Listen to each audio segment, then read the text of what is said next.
Signore e signori, siamo qui con il vincitore della prima edizione della corrida di Cicciano, che si chiama Aniello De Luca.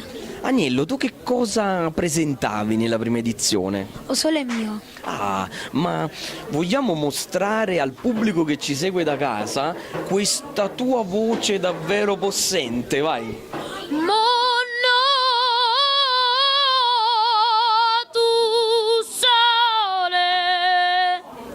Spettacolo, signori, questa è la corrida di Cicciano con tanti talenti pronti a ricevere soprattutto applausi e pochi fischi, va bene? E allora noi ti ringraziamo, stasera in veste di ospite qui alla corrida di Cicciano. Tanti saluti da streetnews.it. Ciao.